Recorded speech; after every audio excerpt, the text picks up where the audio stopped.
lo leí porque no lo encontré. Tengo dos copias de este libro y no lo encontré. Lo leí aquí y me pareció que, bueno, pues ustedes tienen mejor vista que yo seguramente, pero a mí me pareció Que está una, muy chiquito. una reverenda, copia muy mala, digamos, ¿no? Pero ustedes podrán ampliarlo y podrán, leerlo mejor que yo. ¿Cuál es la característica del texto? Me gustó porque es un texto sencillo. De hecho, estuve leyendo se me fue el nombre, ahora lo recuerdo. Estuve leyendo 2 o 3 textos y este se me parece muy, muy sencillito. Pero no solamente me parece muy sencillito, es un texto, obviamente en el que en muchas cosas no estoy de acuerdo, pero que en términos metodológicos me parece un texto muy adecuado. Recuérdense que lo que nosotros vamos a hacer va a consistir en desarrollar un ensayo. Y este ensayo es sobre la industria, en México, planteando 2 o 3 problemas, planteando el marco teórico. Yo no sé, Hanna, si ya les dejamos que hicieran el marco teórico sobre la industria Creo que no, acerca. profe. Bueno, pues eso es importante que lo hagan. Lo que quiero es que en, en semana y media hagan un pequeño ensayo sobre lo que vamos a llamar nosotros nuestro marco teórico sobre industria. Y el marco teórico sobre industria tiene una doble característica, que nosotros la vimos en el curso. Uno, plantear la evolución del proceso de industrialización a partir de lo que nosotros hemos llamado las revoluciones industriales. Primera, segunda, tercera revolución, o, digamos, viendo el ciclo Kondratiev planteado por Carlota Pérez, observar las diferentes revoluciones industriales. Anótenlo, porque eso lo van a tener que entregar. Segundo, que junto con este problema de las revoluciones industriales, nosotros veamos con los textos que hemos trabajado el problema de los procesos de trabajo, desde las formas cooperativas simples hasta las formas toyotistas. Describir en qué consiste cada una de estas formas. Esto es, digamos, la primera parte del ensayo que nosotros vamos a desarrollar sobre industria. Para después de esto, plantearnos el cuerpo del trabajo de industria. Y en el cuerpo del trabajo de industria, lo que vamos a plantear es el proceso de industrialización de 1982 en adelante. Y para poder desarrollar este proceso de industrialización, vamos a plantearnos nuestro marco histórico. ¿Qué es o cómo se da el proceso de industrialización en el país un poco antes de esta fase electrónica e informática del desarrollo de la industria? ¿Qué pasa de 1940 a 1982 con la industria? Y fíjense que, bueno, eso todavía no lo vamos a desarrollar. Lo que quiero que desarrollemos, la otra parte, la parte de lo que yo llamo el marco teórico, que es el problema de las revoluciones industriales y los procesos de trabajo. ¿Dudas sobre esto? Entonces vamos a hacer el marco teórico con base en las revoluciones industriales, la primera y tercera, y el método No, primera, segunda y tercera. Bueno, sí. No primera y tercera. De las revoluciones industriales. Bueno, sí. De la primera, segunda y tercera, Sí. los métodos de producción, Fordismo, Toyotismo y... Todos, desde la cooperación simple hasta el toyotismo. Ok, y cuando delimitó el tema, creo que entendí mal porque dijo que cómo se daba el proceso de industrialización en el país antes de la introducción de tecnologías, bueno, del nuevo siglo, del 2000, pero después habló de 1940 al 82. No, a ver, aquí lo que vamos a hacer es plantearnos el desarrollo del proceso de industrialización de 82 en adelante. Ver las fases, ver las etapas de este proceso de industrialización. Pero vamos a hacer nuestro marco teórico antes. Y nuestro marco teórico nos indica que hay una fase antes de la actual, que es la fase de industrialización por sustitución de importaciones. Esa la vamos a tomar como nuestro marco teórico de referencia. Pero no se preocupen todavía de México, vamos a tener chance de profundizar y de ver metodológicamente cómo podemos avanzar. Incluso yo les decía, este planteamiento de María Luisa González Marín es un planteamiento muy didáctico en el sentido de que ella va, digamos, viendo las diferentes fases del proceso de industrialización en el país, va desarrollándolas muy escuetamente. Es un librito, las 37 páginas que les estamos dando es el total del libro. Obviamente, estas 37 páginas multiplicadas por 2, porque caben 12 en cada una de las páginas, digamos, ¿no? Es un librito de casi 80 páginas, digamos, no más.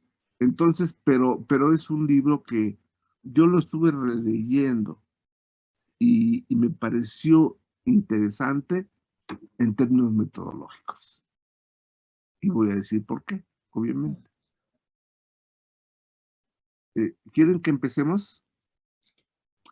Solamente una duda, profe. Este marco teórico sería para el 26 de mayo, ¿no? Para el 26 de mayo. ¿Cómo estamos? 17. A 17. Dejémoslo, sí, para la próxima semana, pero no para el martes, el jueves. Es el jueves. Perfecto. Está perfecto. Sí. Listo, y esa es su asignación en Classroom, chicos. ¿Sí queda clara lo que van a hacer? Sí, profe, el marco teórico. ¿Todos tienen muy clarito qué van a hacer? Ay, ¿pudiera repetirlo, por favor, profe? Es que yo no escuché bien. Samantha, sí, tú fuiste, ¿verdad? Samantha, Sí, que si me lo pudiera repetir, por sí, favor. cómo no. Lo que vamos a hacer es plantearnos el marco teórico de nuestro ensayo sobre industrialización. Y en nuestro marco teórico sobre industrialización, lo que vamos a hacer son dos cosas. Plantear las características de el desarrollo de la industrialización a partir de las características de las revoluciones tecnológicas que se han dado a lo largo de el capitalismo, partiendo de la primera revolución industrial, digamos que la podemos ubicar en 1775, que es una revolución que tiene la característica de centrarse en la industria textil, pero cuya fuerza motriz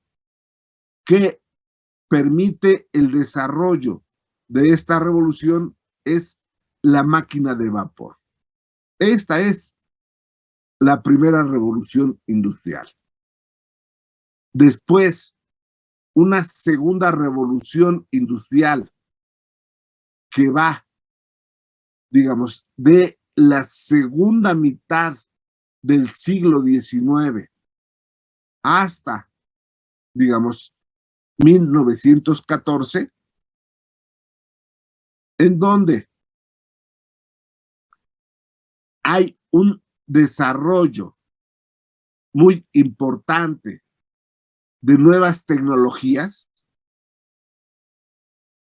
ya no impulsadas por el vapor, sino impulsadas por la electricidad y por el petróleo, además de haber un desarrollo tecnológico muy importante y la introducción de nuevos materiales al proceso productivo. Esa es la característica de la segunda revolución industrial. Y finalmente una tercera revolución industrial o que aparece en la década de los 70 del siglo XX. Bueno, este es un planteamiento. Recuerden que se me fue el nombre de la autora que vimos, Hanna o Francisco. Carlota Pérez, observa que hay no 3, sino hay 4 o 5 revoluciones tecnológicas, digamos, ¿no? Bueno, lo que quiero es que describan las características de cada una de estas revoluciones tecnológicas como un apartado, pero que hagan un segundo apartado en donde a la par de las revoluciones tecnológicas se están observando cómo a lo largo de la historia del capitalismo se dan distintas formas de los procesos productivos, desde la forma de cooperación simple, la maquinaria y gran industria, la producción taylorista, la producción fordista y la producción flexible toyotista. Bueno, que describan cuál es la característica de cada una de estas formas que asume el trabajo. Eso es lo único que quiero. No sé si quede claro. Ya quedó más claro. Ya quedó más claro. Oiga, profe, Perfecto. ¿cuál fue la última que dijo? Florecista Floyot. ¿Cómo dijo? Toyotista o No, producción pero flexible. dijo Toyotista algo. Producción flexible o toyotista. Ah, ok. Thank you. ¿Sí? Bueno, eso es lo que quiero que hagan. Nosotros ya hicimos las lecturas. Van a tomar las lecturas que hicimos y van a describir cada una de estos elementos. Esta es la primera parte del ensayo. Obviamente le vamos a plantear su introducción, sus objetivos, sus hipótesis, pero lo que quiero es, digamos, que hagan esta primera parte del ensayo y después vamos a ir vistiendo ya nuestro trabajo. Este es el marco teórico. El marco histórico es ya observar el desarrollo de la industria en México y plantear la fase de sustitución de importaciones, de industrialización por sustitución de importaciones, como el antecedente histórico de la actual fase de desarrollo industrial, de el desarrollo industrial en la etapa neoliberal, que va de 1982 a el 2018, podemos hacer este corte, ¿no? Entonces, estamos haciendo la primera parte, el marco histórico, y vamos a empezar a construir la segunda parte. ¿Dudas? No, profe. Ninguna. Bien. Entonces, les decía yo que la lectura de María Luisa González Marín, que es la industrialización en México, es una lectura que nos ayuda a comprender cómo se da el proceso de industrialización en el país. Y ella, digamos, recorre la historia de el proceso de industrialización en el país de una forma breve, no profundiza. Y ese es uno de sus principales defectos del texto, el no profundizar. Recorre la historia del proceso de industrialización, de hecho, desde la etapa colonial. Va por etapas. Uno, la etapa colonial. Dos, la etapa de la posrevolución de independencia, 1821 hasta 1870. Tres, la etapa porfirista. Cuatro, la etapa de la industrialización por sustitución de importaciones. Y cinco, el periodo neoliberal. Esta es la división que ella hace de el desarrollo del proceso de industrialización.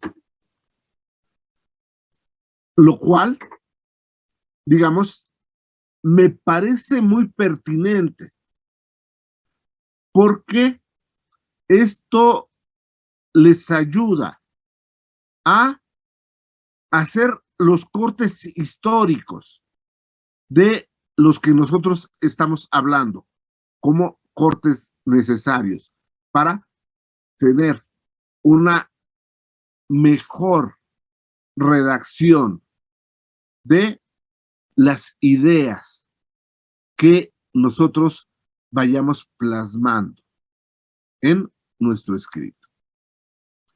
Y voy a, digamos, empezar con las diferentes etapas que María Luisa plantea dentro de su texto. Observa, obviamente, que en la etapa colonial ya existía una forma larvaria de desarrollo industrial. Y esta forma larvaria es lo que se dio en llamar el desarrollo de los obrajes. Estos obrajes eran una forma de organización en la producción para desarrollar, digamos, una producción industrial incipiente.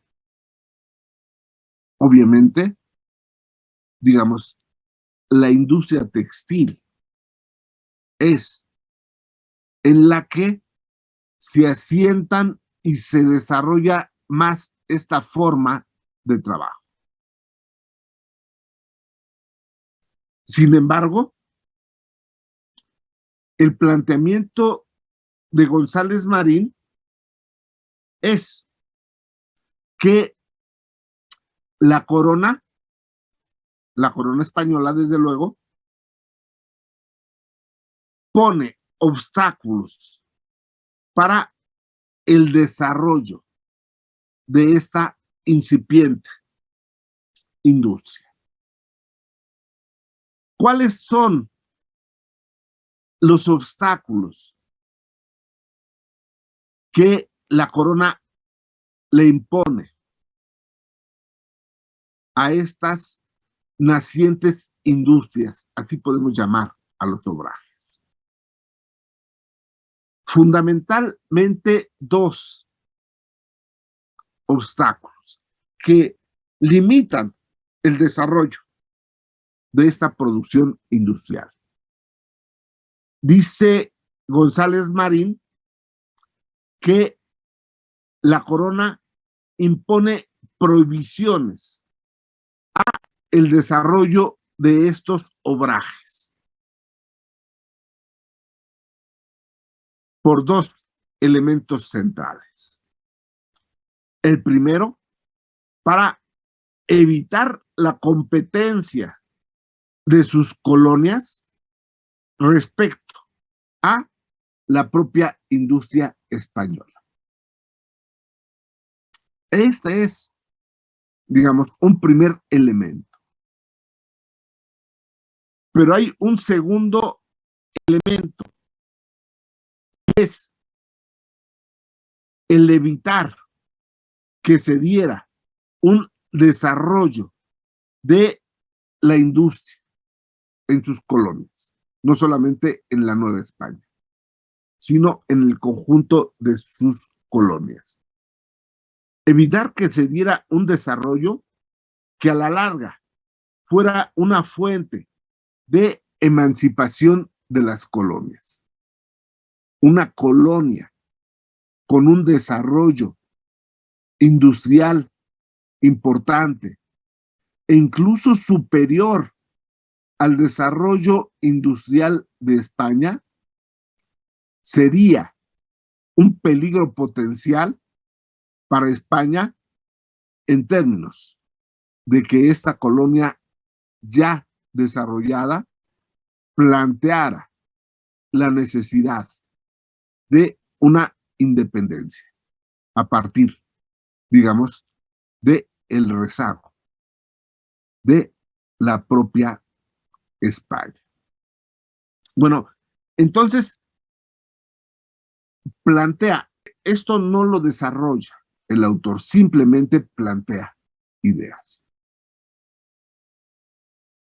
Primera etapa de el desarrollo de la industria en el país, los obrajes. Segunda fase, decía yo, 1821, 1870. Esta etapa es una etapa de, digamos, posrevolución de independencia. Y observa que obviamente en esta etapa era imprescindible, era importante el desarrollo del proceso de industrialización. Pero en el país había una disputa por el manejo del país. Habría dos fracciones que tenían formas diferentes de impulsar el desarrollo del país y el desarrollo del proceso de industrialización. Toda la pugna entre liberales y conservadores que se desarrolló en estos 50 años, en estos primeros 50 años de vida independiente del país. ¿Cuáles eran los planteamientos de liberales y conservadores sobre el desarrollo económico del país? No estoy hablando de lo político. En términos de lo político, incluso en este periodo, se llegó a, digamos, desarrollar lo que se dio en llamar el Segundo Imperio Mexicano, en el cual un rey austriaco vino a gobernar nuestro país, digamos, ¿no? Estoy hablando, obviamente, de Maximiliano de Habsburgo. Pero regresando, digamos, a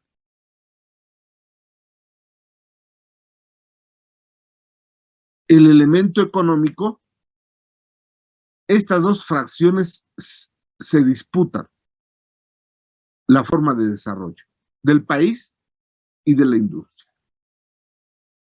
Y tenemos que para los liberales,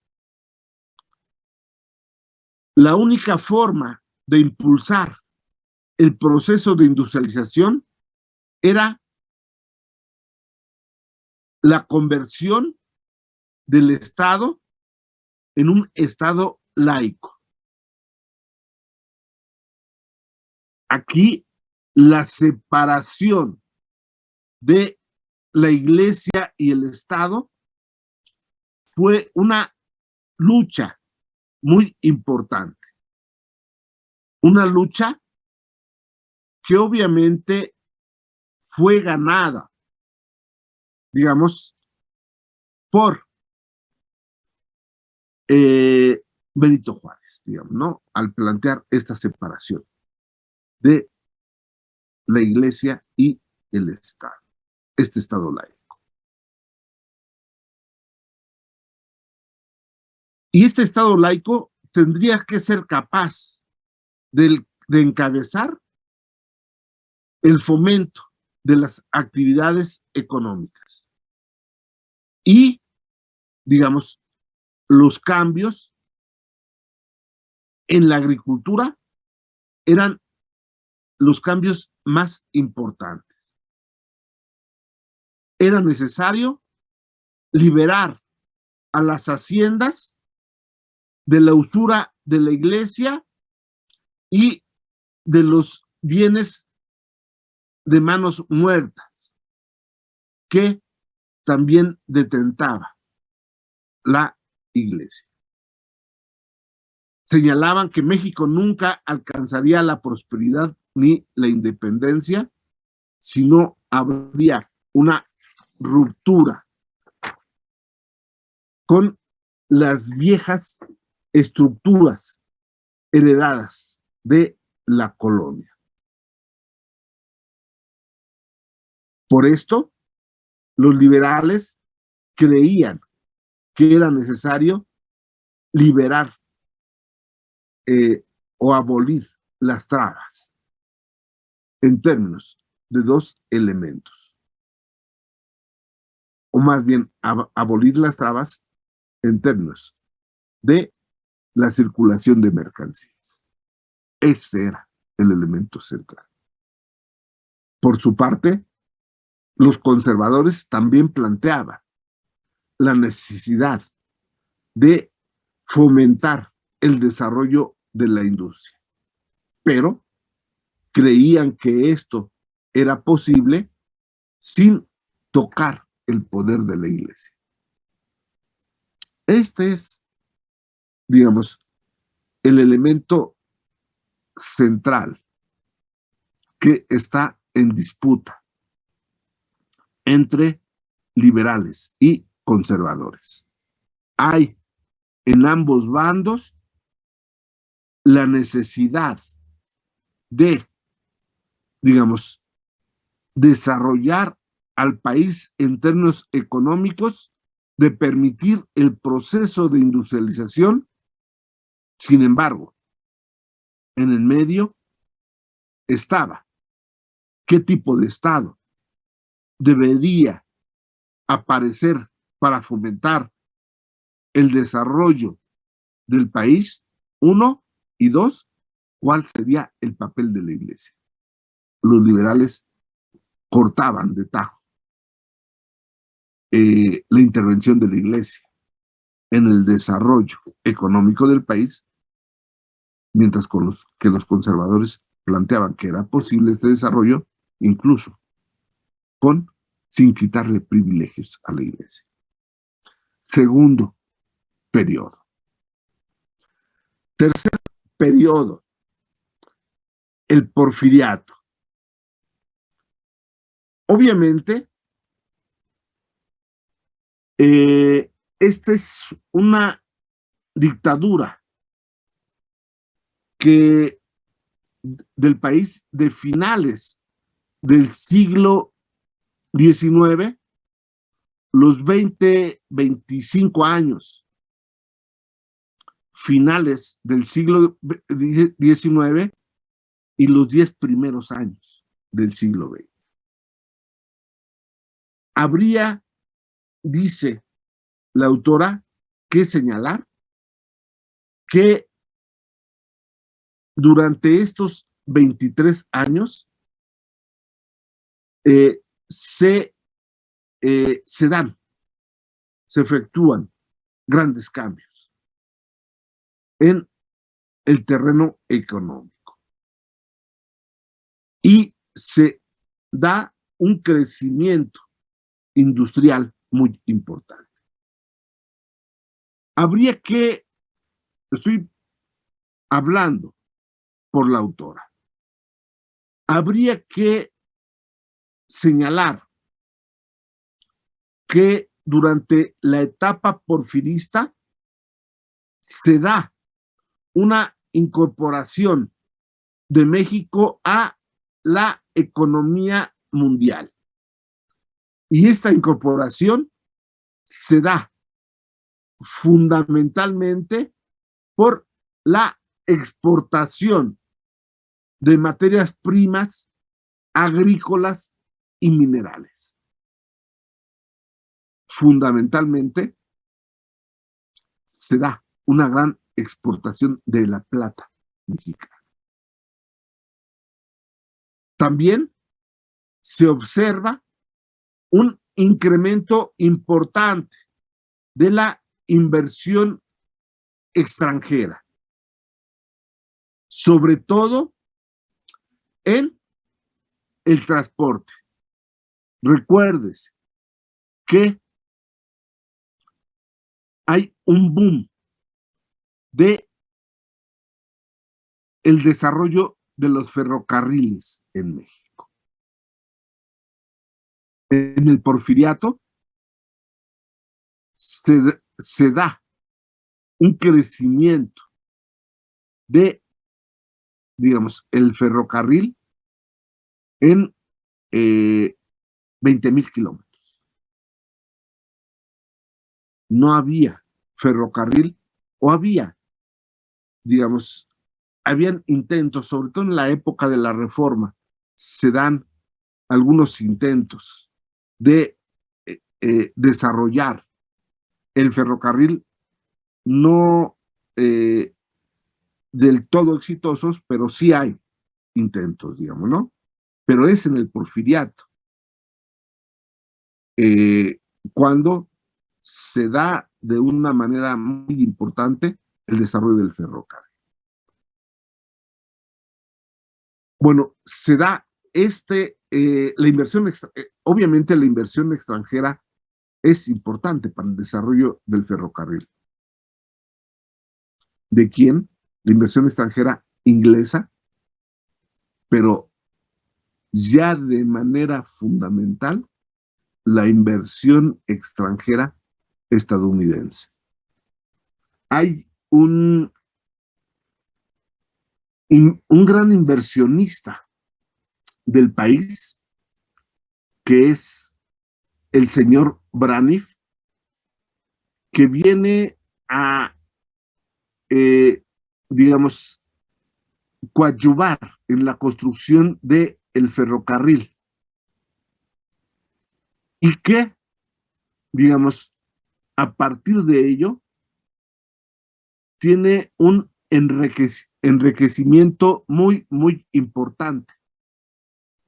Y el señor Braniff, junto con su familia, se quedan a vivir en el país,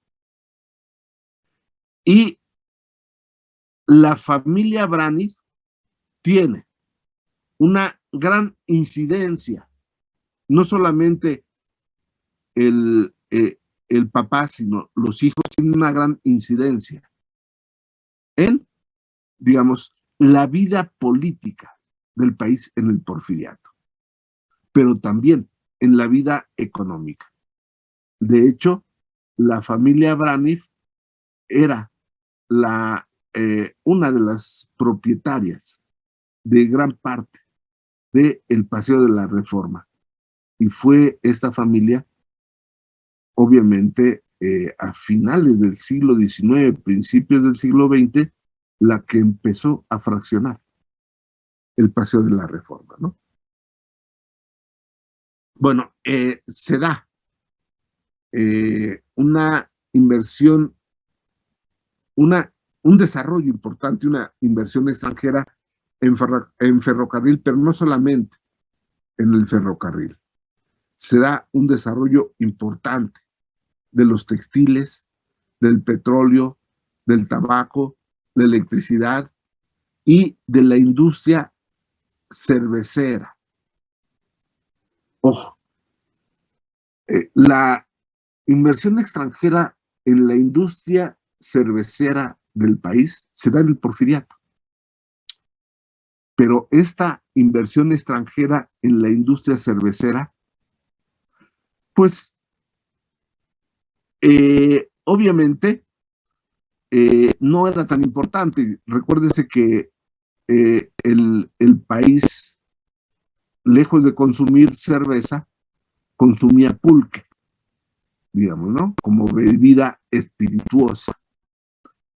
Pero, digamos, la industria cervecera empieza a desarrollarse de una manera paulatina. Y obviamente, esta industria cervecera tiene una inversión fundamentalmente alemana.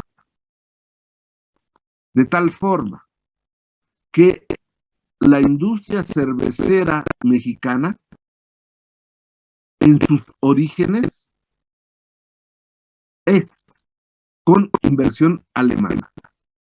De ahí que una de las mejores cervezas del mundo sea la industria cervecera mexicana. Y obviamente está emparentada con Alemania.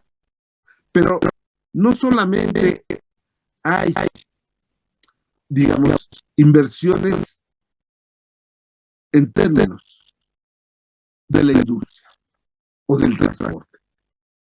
También hay un desarrollo comercial importante. Recuérdese que en el porfiriato, sobre todo las capas altas del porfiriato, tenían una tendencia a adoptar las modas que se daban, sobre todo en París. Había un afrancesamiento de la vida cultural y de las formas de consumo de las élites porfiristas. Y en ese sentido, hay un desarrollo comercial importante en el país. Solamente voy a plantear, digamos, algunos de los comercios más importantes.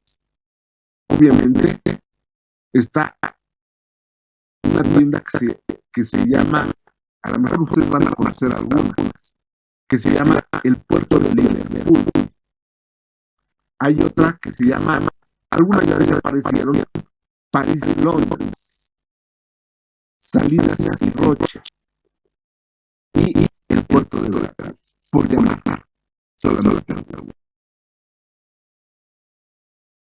Es decir, muchas o algunas de las tiendas que hoy son vigentes tienen su origen en el porfiriato. Obviamente, en esta etapa se da un crecimiento importante de la agricultura de exportación. El ferrocarril tiene a jugar un papel importante en la potencialización del comercio, de la agricultura y de la industria en el país, en términos de que amplía el mercado interno y hace posible la exportación de mercancías, o cuando al menos facilita el transporte ferroviario, facilita el transporte de mercancías. Obviamente, dice, las actividades feministas del capital extranjero fueron ferrocarriles, minería, agricultura y al final el petróleo. El capital estadounidense fue desplazando al capital inglés, al capital inglés y francés.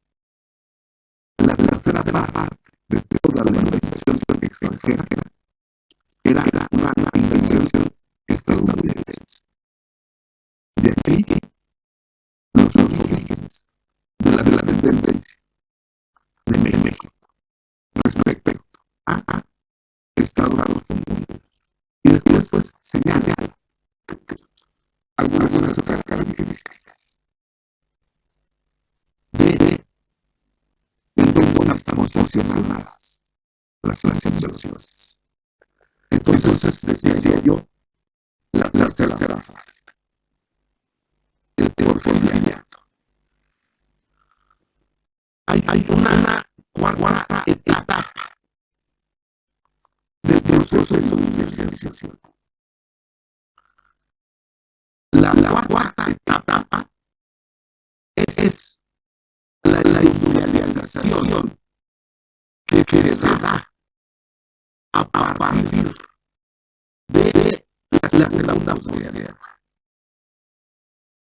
Y esta industrialización es una industrialización que podemos denominarla como modelo de sustitución de importaciones.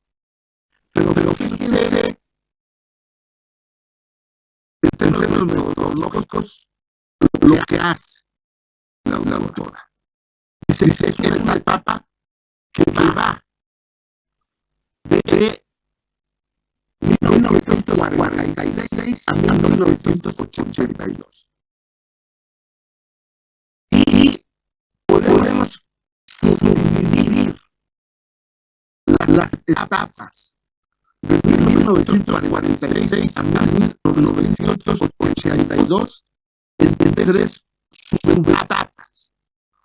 Una de 1946 a 1956, 56, una segunda etapa de 1956 a 1970, una tercera etapa que va desde 1971 a 1982.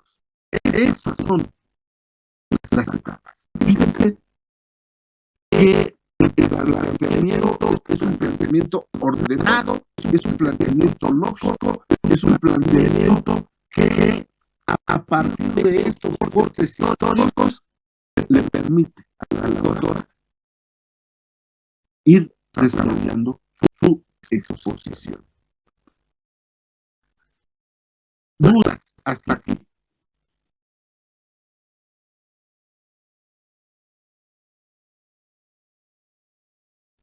Creo que no. Se salta del porfiriato, se salta hasta 1940. Sí, porque ¿qué pasa del porfiriato a 40? Bueno, no es que no sucedan cosas importantes, pero en el caso de la industria, en el país, ¿qué sucede? Bueno, el reparto agrario, ¿no? La constitución. Pero lo que sucede es que en términos del país, digamos, no hay un desarrollo de la industria. Estarán de acuerdo conmigo. La etapa armada, 1910, 1921, paraliza. Las actividades. Obviamente no paraliza la agricultura porque hay que comer. Y en ese sentido, digamos, la agricultura sigue medio funcionando. Pero la industria, digamos, tiende a descender en términos de su actividad económica. Pero estarán de acuerdo conmigo que la inestabilidad económica no termina en 1921. De hecho, de 21 a 34, lo que tenemos es una gran inestabilidad política que se extiende a la inestabilidad económica.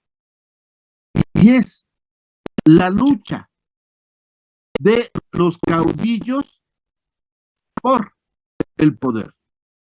Y cuando estoy hablando de la lucha de los caudillos por el poder, obviamente estoy hablando de los caudillos del norte. Estoy pensando en la lucha entre, digamos, Carranza, entre Obregón, entre Calles, fundamentalmente, digamos, y, digamos, las reservas que tenían Zapata y Villa sobre estos rancheros del norte que se apropiaron de la Revolución Mexicana y que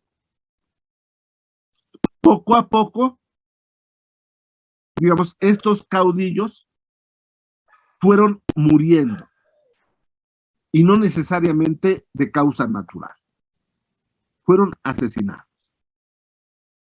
Tal vez el único que no murió de forma violenta fue Plutarco Elías Calles, que sale exiliado ya a la llegada al poder de Lázaro Cárdenas. Pero fíjense que no, digamos, no son estos conflictos internos los únicos. También en términos externos, en términos mundiales, hay conflictos que paralizan a la economía mundial. 3 sucesos mundiales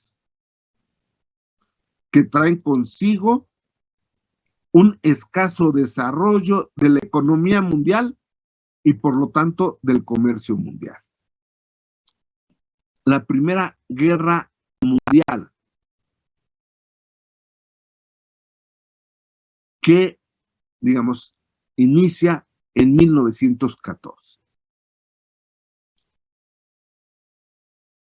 En 1922-23, el comercio mundial está devastado. No hay un comercio mundial.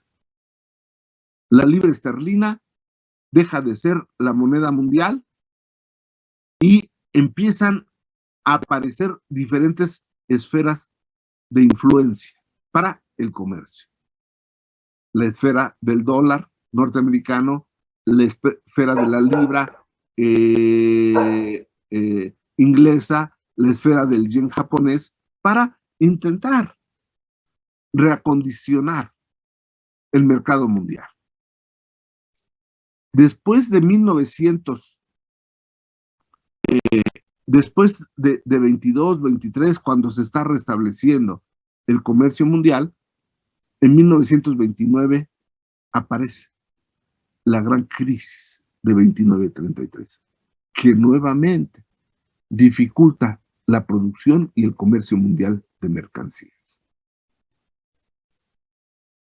Terminada el conflicto, terminado la crisis de 29-33, se inicia el conflicto de la Segunda Guerra Mundial, que no inicia, digamos, en 40, sino que desde antes de 40 se están dando los preparativos para este conflicto bélico.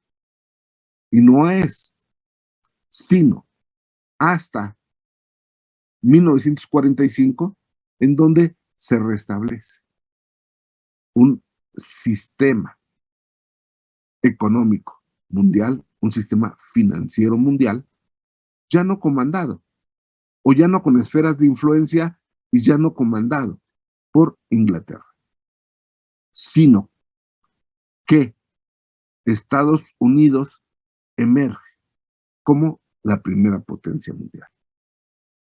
Entonces, de lo que estoy hablando, aunque la autora señala, digamos, algunos hechos económicos, algún desarrollo de la industria.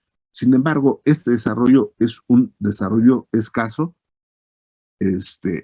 y habría que señalar, alguien lo señaló, eh, eh, el periodo cardenista, sí, 34-40, sí desarrolla la actividad económica, desarrolla. Bueno, la reforma agraria juega un papel muy importante en el desarrollo económico del país, pero no solamente la reforma agraria, sino hay, digamos, un proceso de nacionalizaciones. La nacionalización del petróleo también jugará un papel importante en el desarrollo económico del país.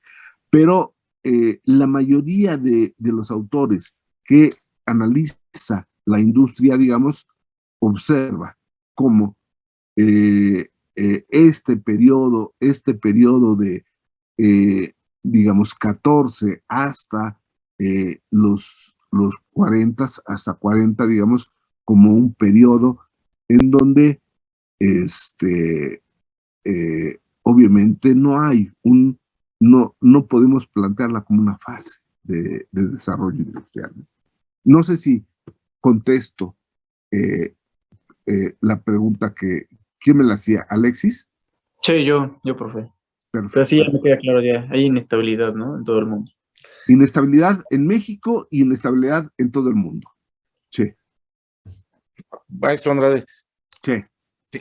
yo creo que sí, efectivamente estamos en un periodo muy, muy inestable, efectivamente, tanto interno como internacional. Sin embargo, hay una cosita que yo quisiera destacar, que tú lo señalaste ahorita, producto de la inestabilidad de las monedas de referencia, es que en 1925 en México se crea el Banco Central, ¿no? Claro. Que yo creo que sería lo único, un punto relevante de este periodo, ¿no? Uno de los elementos claves, yo creo, pero no es que si bien se realiza con la intención de estabilizar sobre todo el papel de la moneda, porque además en el conflicto de la revolución había muchos formas de pago y reconocimiento de intercambios generales, ¿no? O sea, porque la parte del norte reconocía de pronto una moneda, de pronto era muy inestable todo el proceso, ¿no? Yo creo que lo valioso, podríamos decir, es que Calles, a lo mejor en una visión prospectiva y dar esa estabilidad, porque él al final de cuentas es el que asume el caudillaje mayor, da el proceso de la creación del Banco Central en 1925, ¿no? Claro. Sí, sí, sí, sí. Perfecto. No sé si haya alguna otra duda o algún otro comentario, digamos, sobre lo que estamos tratando. Fíjense que me parece importante la lectura. Es una lectura pequeñita, digamos, ¿no? Pero va planteando pasito a pasito cada una de las fases. Y en ese sentido, es una lectura didáctica para ustedes, digamos, ¿no? Porque nos ayuda a, digamos, sistematizar las ideas que nosotros traemos en la cabeza, digamos, ¿no? Y uno de los principales eh, atributos, digamos, que tiene cualquier redacción es esto, sistematizar las ideas, ser sistemáticos en la exposición de las ideas, tratar cada una de las fases terminar con el tratamiento, entrar a otra fase, terminar con el tratamiento y no regresar, porque si no, nuestra redacción se convierte en una redacción en donde estamos chapulineando, digamos, ¿no? Estamos brincando de un lado al otro sin tener la continuidad necesaria en el proceso de exposición de las ideas. Esta lectura, digo, es una lectura muy, muy incompleta, pero tiene el atributo de permitirnos de una manera sistemática ir viendo el desarrollo del proceso de industrialización en el país. Bien, dicho lo anterior, yo pensé que iba a terminar la lectura, pero no la voy a terminar, por desgracia. O por fortuna, ¿no? Porque les voy a dar chance de que la lean. Pero decía yo que el planteamiento de industrialización a partir de la posguerra comienza con una primera etapa que va de 1946 a 1956. Y a esta etapa la llama de modelo de sustitución de importaciones, pero en esta etapa se elabora principalmente o se elaboran principalmente bienes de consumo. Esto ya lo señalamos en la lectura pasada. Y señala que este modelo sustitutivo de importaciones, para que este modelo sustitutivo de importaciones, mejor dicho, tienda a funcionar, se requieren 2 o 3 condiciones. La primera condición que se requiere es que el Estado protegiera a la industria de la competencia externa. Es decir, se requiere de una política de industrialización proteccionista. Y esta política de industrialización proteccionista se da en términos fundamentales mediante lo que podríamos llamar la política, digamos, arancelaria y la política no arancelaria, la política de permisos previos de importación. Estas dos políticas son políticas que protegen a la industria de la competencia externa. Primer elemento. También un segundo elemento es que el sistema económico, así lo señala la autora, fuera capaz de generar divisas para importar bienes de capital e intermedios necesarios para la producción industrial. ¿Cómo tendió a captar estas divisas necesarias para la importación de bienes de capital? En esta etapa lo hizo mediante la exportación de productos agrícolas. Los productos agrícolas exportados contribuían a la captación de divisas mismas que no refluían a el sector, sino que refluían a el sector industrial para la compra de esta maquinaria y equipo. Obviamente, observa que ambas condiciones se dieron y que en este sentido, digamos, esto permitió el desarrollo de la industrialización. Segunda etapa, 1956-1970.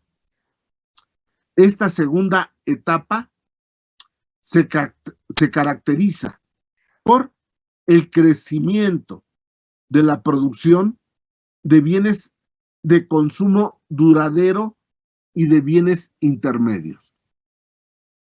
Ya lo habíamos señalado esto en la sesión pasada. En la fase de desarrollo intensivo se da la producción de bienes de consumo duradero, bienes intermedios y de bienes de capital. La autora señala solamente la producción de bienes de consumo intermedio y de bienes de consumo duradero. Aquí señala que se siguen otorgando apoyos estatales. ¿Cuáles son estos apoyos estatales? Ya lo señalé. La política, digamos, que tiene que ver con permisos previos de importación y una política impositiva a la importación de mercancías. Pero no solamente se da esto, sino se otorgan apoyos estatales en términos de exención de impuestos a las industrias nuevas y necesarias, y también en el sistema de adquisiciones del gobierno federal, que tienden a favorecer a ciertas industrias.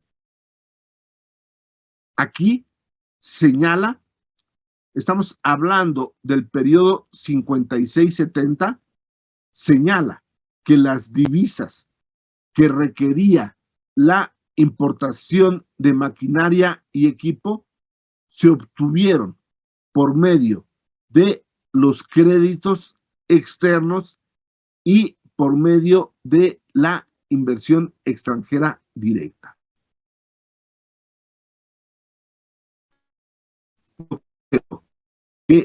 De que las divisas se obtuvieron por medio de los créditos externos es algo medianamente falso. Voy a explicar por qué. De hecho, este periodo 56-70 es el llamado periodo de desarrollo estabilizador. Y en este periodo estabilizador hay un crecimiento importante de la economía, pero sin graves desequilibrios de las variables macroeconómicas. Eso ya lo señalamos también la vez pasada. Y uno de los desequilibrios efectivamente es el gasto público. Sin embargo, el gasto público no tuvo graves desequilibrios. Tuvo pequeños desequilibrios. Y ella señala que el crédito externo permitió solventar el problema de las divisas. Y obviamente, digamos, señala que en este periodo, 1956-1970, las exportaciones manufactureras repuntaron, aunque no alcanzaron a financiar las importaciones. Segunda etapa de este periodo, digamos, ¿no? 1956-1970. Tercera etapa, 1970-1982. En esta etapa, la autora señala que el objetivo central de esta etapa es la producción de bienes de capital. Aquí habría que señalar que casi el conjunto de la literatura que habla sobre el proceso de importaciones, obviamente sí habla de la necesidad de sustituir los bienes de capital, pero no lo hace como la autora lo señala, digamos, ¿no? Obviamente, la sustitución de bienes de capital, dice la autora, está ligada fundamentalmente a la sustitución de bienes de capital de la industria petrolera y de la industria eléctrica.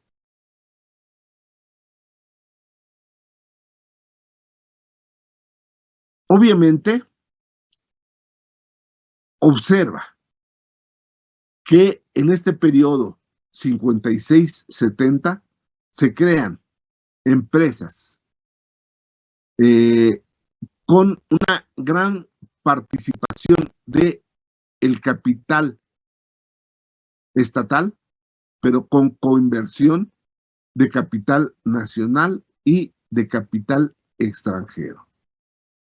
Y finalmente señala que las divisas subtuvieron por las divisas para importar maquinaria y equipo se obtuvieron por medio de crédito externo, de crédito externo, de exportaciones petroleras y yo diría de inversión extranjera directa y de inversión extranjera indirecta, digamos, ¿no? Estas son las características de cada una de las tres fases de el modelo sustitutivo de importaciones. Habría que señalar las críticas al modelo ICI. Observa una serie de problemas que son inherentes a este modelo.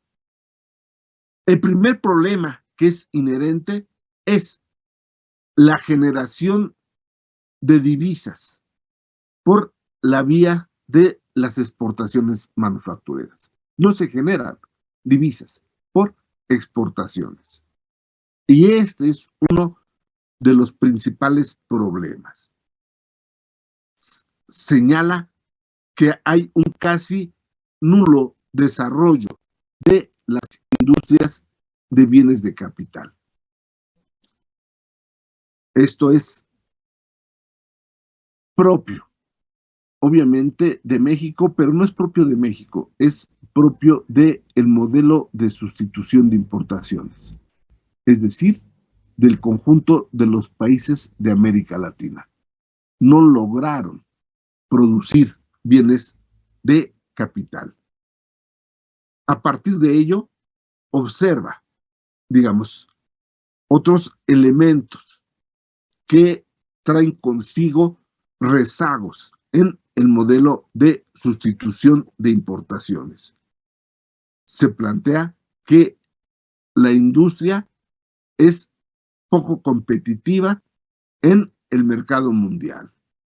Hay una falta de integración de cadenas productivas, hay una creciente dependencia tecnológica, no se producen la maquinaria y equipos en términos internos, hay un escaso aumento de la productividad, si no hay desarrollo tecnológico, la productividad va a ser una muy baja productividad, los productos son de baja calidad, los productos que se producen en México son de baja calidad y de altos precios, hay un creciente endeudamiento externo y hay grandes utilidades de los empresarios manufactureros. Y estas grandes utilidades no devienen de la productividad, sino devienen de los altos precios en el mercado interno. Y finalmente hay una mala distribución del ingreso. ¿Cuáles son los logros? Los logros, dice, son importantes. A lo largo de el modelo EASY, el crecimiento industrial es un crecimiento alto, digamos, ¿no? Es más, en el llamado milagro económico mexicano, que ella ubica entre 53 y 65, la tasa de crecimiento de la industria es una tasa del 8.3%. Segundo logro, México dejó de ser un país rural y se convierte en un país urbano. Tercero, hay un fortalecimiento de grupos industriales. Cuarto, hay un robustecimiento del sistema financiero. Ya lo decía el profesor Solorza, el Banco Central empieza a entrar en funciones en 1925 y a partir de ahí se da un desarrollo importante de el sistema financiero, financiero, ¿no? Yo no sé si esto es el quinto sea un logro o no. Dice que hay un robustecimiento de la población asalariada, digamos, ¿no? Y esta aumenta, al igual que el mercado interno, como un elemento muy, muy importante, y las exportaciones también aumentaron, aunque no al ritmo que el proceso de industrialización y el crecimiento de la economía mexicana lo necesitaba, lo requería. Pues ya no les dejé tiempo para preguntar y solamente voy en la primera parte del texto. Es un texto ordenado. Es un texto ordenado que nos sirve a nosotros para lo que estamos buscando, ¿no? ¿Dudas? Que ya son las 10:30. No, yo creo que no, profe. Yo creo que le damos una leída y el jueves ya. Bien. Sí, léanlo. Es un texto chiquito, no es mucho. Y es un texto que se lee muy rápido, es muy accesible, digamos, ¿no? No es les iba a poner otro texto de Jaime Ross, no recordé, pero es un texto más complicado. Este es un texto muy, muy digerible, digamos, ¿no? Terminamos con el texto el jueves, ¿no? Va que va. Sí, profe. Sale. Espero que les quede claro lo que les dije. Se los estoy dando muy sistemático y muy digerido, digamos, ¿no? Gracias, profe. Nos vemos. Buen día. Gracias, profe. Saludos.